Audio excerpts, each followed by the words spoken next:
The Babysitter. Written and narrated by Dagonhills.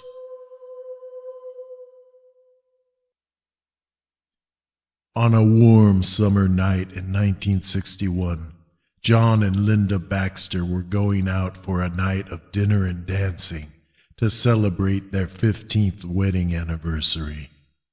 The Baxters had employed the services of a babysitter, a 16-year-old girl by the name of Susan Meyer, who was well known to many parents of the town in need of someone to watch their children. Susan, an honors student at the local high school, was very trustworthy and very well liked by the parents that employed her, as well as her friends. Susan arrived promptly at the agreed-upon time of 6 o'clock, and the Baxters were eager to set out for their evening. Susan, Billy, and Ellen had their dinner and baths, so just make sure that they are in bed no later than 9. Feel free to eat whatever you'd like, and we left the number of Pierre's where we will be dining, as well as the Cocoa Club. We should be home around midnight. Thank you, Mr. Baxter. I will take great care of them. Have a very nice time. The Baxters drove away as Susan locked the door and went into the living room where the children were playing.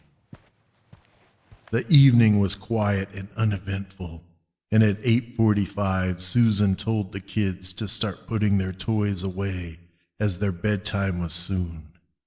At 9 o'clock, Susan got the kids nestled into bed, switched on their nightlight, left the door ajar, and headed back downstairs to work on her homework until the Baxters would return home.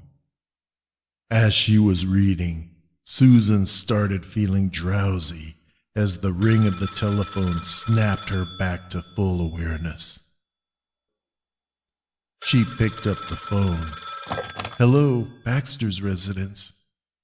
The voice on the other end was slow and whispering. "Have you checked the children?" Susan replied, "Is that you, Mr. Baxter?" The caller hung up. Susan put the phone back. Shrugging this call off, she figured it was Mr. Baxter checking on the kids but got cut off. Knowing he would call back if needed, she again began tackling her reading assignment. After a few pages, the silence was shattered by the phone ringing once again. She picked up the phone. "Hello, Baxters." "Have you checked the children?" the voice asked across the line. "Who is this?" The caller hung up again. Susan put the phone back, but this time made her way to the children's room. The door was ajar, and in the soft glow of the nightlight, she could see Billy and Ellen sleeping. Back downstairs, she got a glass of milk, made sure the doors and windows were locked, and went back to her reading. As soon as she sat down, the phone rang.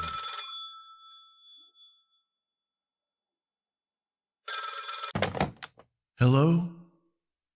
"Have you checked the children?" "Who is this? What do you want?"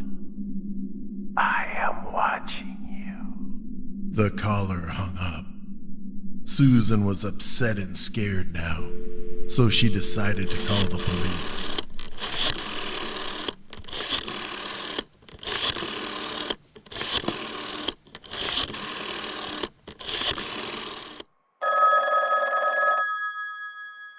"Hello, Newton Police Station.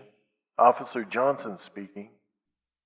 "Hello, my name is Susan Meyer, and I am babysitting for John and Linda Baxter at 555 Post Street, and I have been receiving strange and creepy phone calls all evening."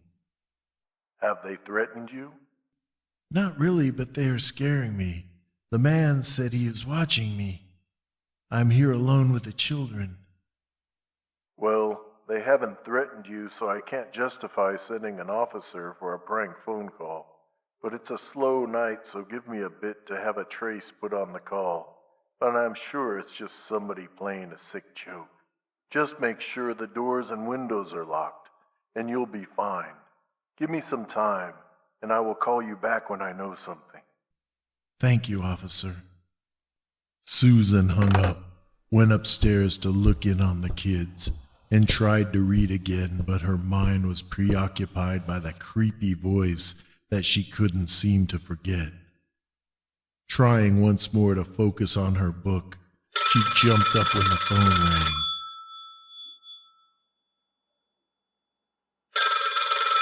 Grabbing the receiver, Susan exclaimed, "Officer Johnson?" The phone line was silent, but after a moment she heard, Have you checked the children? You better. They could be dead by now. This time the caller let out an evil laugh before hanging up. Susan ran upstairs to the children's room. She threw the light switch on and saw that the children were safe and still sleeping soundly in their beds. She quickly woke them up, and they hesitantly made their way down the stairs with her despite her pleas for them to hurry. She had just gotten them settled under blankets on the sofa when the phone rang. She picked up the phone. Hello? I'm still watching you, and you will all die soon. Susan slammed the phone down and just sat on the edge of the sofa next to the drowsy kids, shaking and terrified. She thought of running to the neighbors, but outside the night was so dark, and the creepy caller could be waiting somewhere in the shadows. Instead, she walked to the phone to once again call the police. Her hand was just about on the receiver when, to her horror, it began to ring.